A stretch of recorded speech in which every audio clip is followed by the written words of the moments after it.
Welcome to Our Girl Relationships. On this channel, we talk about problems people face in their day-to-day lives. Let's start with a video. My mother-in-law only loves you as much as you are of use to her. When I was courting my wife, she disapproved of our marriage because I didn't have my finances together then. My wife said that she would manage and we would get through it together.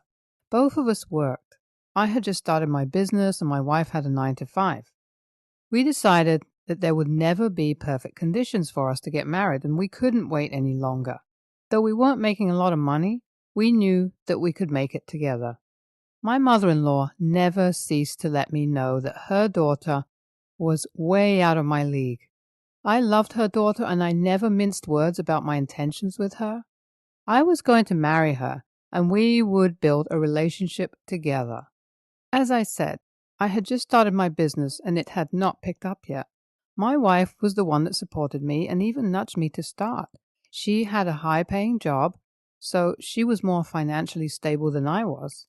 I knew my business's potential and we believed that we could pull through. Despite my mother-in-law's disapproval, we went ahead and got married. I was so grateful that my wife wasn't a materialistic person. The first few years of our marriage were tough. I'm not going to lie.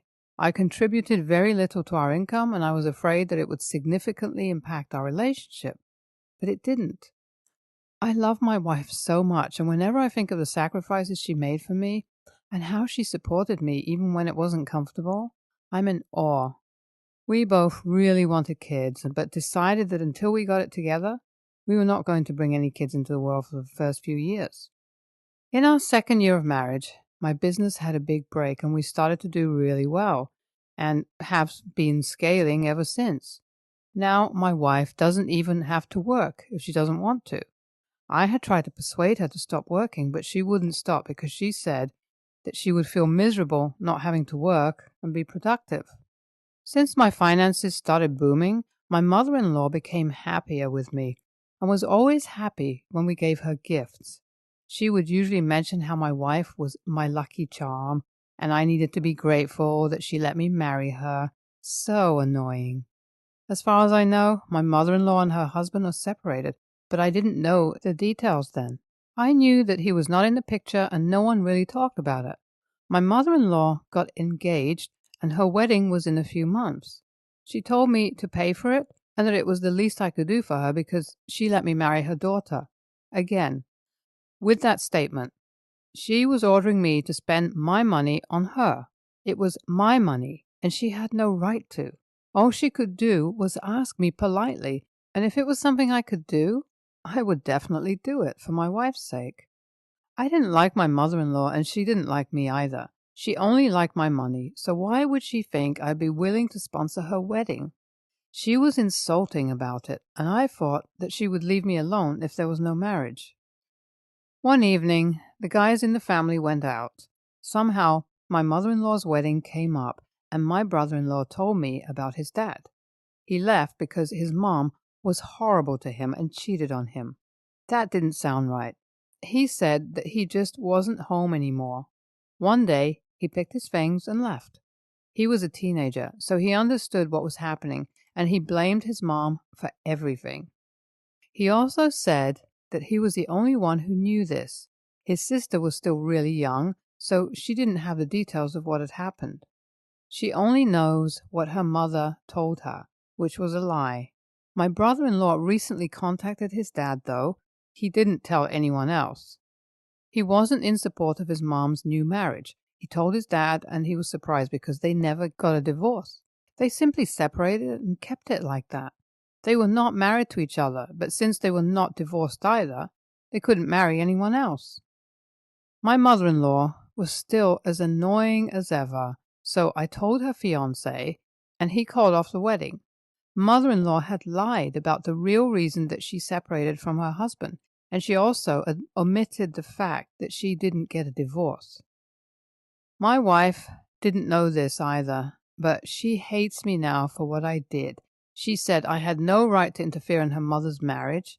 I know I should feel remorseful because what I did wasn't pleasant, but I actually don't. My mother-in-law tried to salvage the whole situation, but everything backfired on her.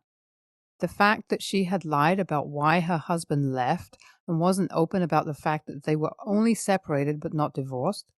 She cheated on her husband several times. Her fiancé was disappointed and couldn't go through with the wedding anymore. My wife, on the other hand, wouldn't speak to me. She packed her things to go to her mom's house, and she took the kids with her. I thought it was one of those times that she would be angry with me, but we would make it up in no time. To my surprise, this was not what was happening. She refused to speak to me, and all my attempts at making things right with her failed. Her mom, who never liked me, is not making things easier either. Well, I don't blame her, because I did destroy her chances of getting married to her fiancé. My brother-in-law didn't care that I destroyed his mother's plans to get married. He didn't think that she should in the first place, but he thought I should have told him what I would do with the information. I'm worried that I may have jeopardized my own marriage trying to destroy my mother-in-law's as a form of revenge. It's not like I didn't have the money. I could have sponsored the wedding, but I didn't want to. Then again, looking at it from the flip side, my mother-in-law was going to deceive an unsuspecting man into marrying her, even though she knew that she wasn't divorced and wasn't supposed to get married. The relationship with my mother-in-law is worse. She banned me from being anywhere near her. The good news is that my wife came back home after 2 weeks. My brother-in-law has spoken to her on my behalf since she wasn't responding to me. He reminded her that she loved me and we had built a lovely family together. And while he doesn't really care for what I did, he understands that she didn't like it and maybe I should have told her. He asked her not to think about their mom, but her fiancé too. The marriage was doomed from the beginning because it was based on lies. Their mom had also lied to her about the real reason that their dad left. And he didn't say anything to her at the time because he thought it would help her cope if she thought it was their dad's fault, when in reality, their mom was the problem. I wasn't expecting her when she came home. I apologized, and she forgave me, but told me never to hide anything from her again. I also mentioned that I was also not comfortable with the fact that she expected me to sponsor the wedding, even though she knew I didn't want to. I thought that she would protect me from having to be a bad person in the eyes of her mom. Well, before I destroyed everything, I wasn't a kiss-ass and wasn't going to do my mother-in-law's biddings so she would like me more. She made it clear from the beginning that I didn't deserve to be part of the family, and she treated me as such. But because I was now wealthy, she could tolerate me. My wife said that she understood perfectly how I must have felt, and she was sorry that she was not sensitive to it. She made me promise to see if I could fix the problem that I had caused. It was challenging to get hold of my mother-in-law's fiancé, since he deliberately avoided everyone related to my mother-in-law. But I promised my wife, so I had to keep trying. When I finally did, I told him that I was sorry for springing up the news on him like that, and that maybe it wasn't my place to tell him. He wasn't annoyed at me, but grateful that I had told him the truth. I let him know that my mother-in-law loved him from my observation, and maybe she didn't know how to handle the whole situation, so she kept putting it off until it was too late. I asked him if he could give her another chance, and this time it would be right because I believed that she would be divorced by then, and they could really get married. Sadly, he refused. He was someone who had been betrayed a lot, so he couldn't move on from this. My mother-in-law got a divorce from her husband, but I don't think she'll be getting back with her fiancé. After many months, I was allowed around her because my wife spoke to her about the fact that she was also wrong. I wouldn't have had anything against her if she didn't have something to hide. She also expressed her disappointment that she lied to her about the real reason that she and her dad separated. It made her dislike her dad and not give him opportunities to be in her life when he wasn't actually the enemy. She let her know that we had all made mistakes, and she wouldn't let her isolate me for my mistakes, and if she disagreed, we wouldn't be coming around anymore. My mother-in-law accepted and that's how I got the chance to apologize to her. It was awkward. We don't have the best relationship, but at least we're not fighting each other, and I can live with that because I still think she is annoying. YTA, like your wife said, you had no right to destroy what could have been a good marriage. You only did it out of spite, not because you really cared about the truth coming out. Next story. Some background. My parents divorced when I was 10 because Dad quit his job and refused to work so he could gamble and drink all day. Our country has crappy laws about child support, so Mom had to support my sister and me on her own. Growing up, I tried reconnecting with my dad, but it felt like all effort to reconcile was far from me. So I eventually gave up and minimized contact. I kept in touch with Dad's side of the family, his siblings and my cousins. I have a good relationship with them. Fast forward to now. My sister and I are living comfortable lives. Our parents remarried. My mom married a nice man and they live overseas. 5 years ago, Dad married a girl who's the same age as my younger sister. She was horrible. Whenever my sister would reach out to our dad, she'd get pissed and accuse my sister of trying to steal him. They have a son, and I've been nice to him. But because our dad's wife continued her rotten streak, my sister and I decided to cut ties with them. Dad's mom died last year. A few months ago, my aunt, Dad's older sister, who is in charge for their parents' assets, called to tell us about our grandmother's will. Our grandmother is also dead, BTW. All our grandparents' assets have been divided among grandkids, and I got my grandparents' house, the house where my father and his family live. Since I live miles away from the said house and have no plans of moving there, my aunt suggested that I sell it and keep the money for myself. My aunt was pretty insistent that I sell the house because she said it's what my grandmother would want. My dad neglected her during the last years of her life and put her in a home. He also apparently sold her burial lot to buy drugs. So I agreed to sell the house since it's my inheritance after all. I haven't sold the house yet, but I called my dad to tell him about it so that they could start looking for a house. I wanted to give him a heads up and told him that they can stay as long as I don't have a buyer yet. My dad was obviously not pleased, but he didn't argue. Meanwhile, his wife got angry and called to scream at me, saying that I was being selfish and I didn't need the house. She let slip that her parents and siblings also lived there, so basically freeloading off of it.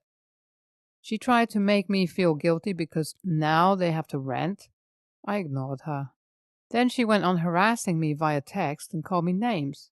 At this point, I got pissed, so I told her that if she doesn't stop harassing me, I'll have them evicted ASAP, even if no one is buying the house yet.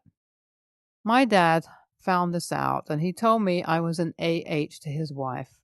His siblings found out, and they had my back.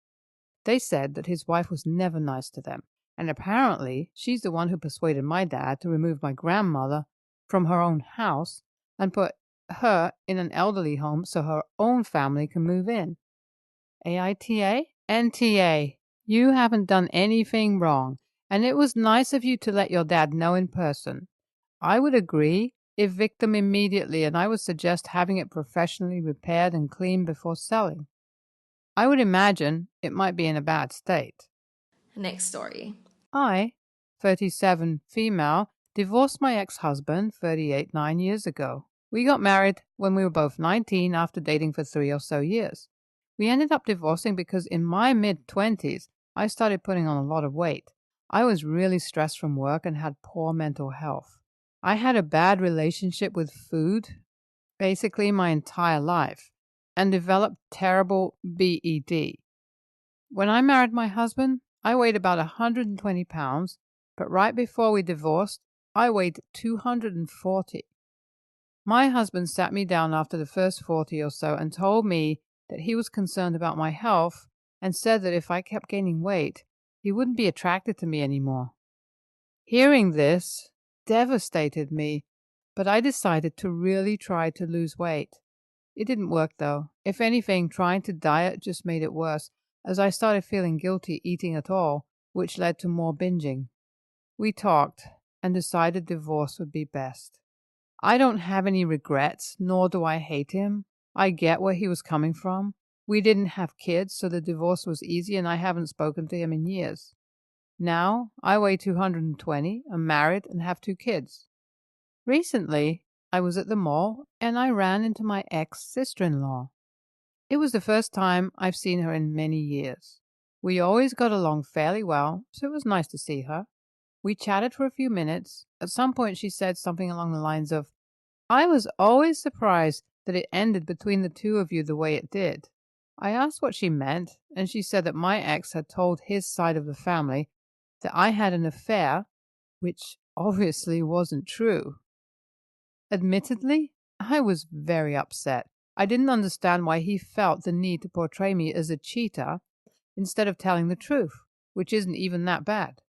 So I told her what really happened. My ex-sister-in-law seemed genuinely surprised and said that she had no idea. I told her it was fine and it didn't bother me, but that I wished that he would have told the truth from the start. I went home and didn't think much about it. To my shock, my ex-husband called me upset. He asked why I told his sister that. I guess the truth has gone around most of his family and is even causing problems in his current marriage. I told him I was sorry that this was happening, but that what I said was the truth. I honestly do feel really bad, though. I don't talk to him or his family ever, and it would have basically zero impact on me if they remembered me as the adulterer ex for the rest of my life. I didn't realize that they would react so strongly to the truth, though. AITA? NTA. He lied. You never need to play the bad guy when someone lies about you because they are too cowardly to tell the truth and are afraid that they will look bad.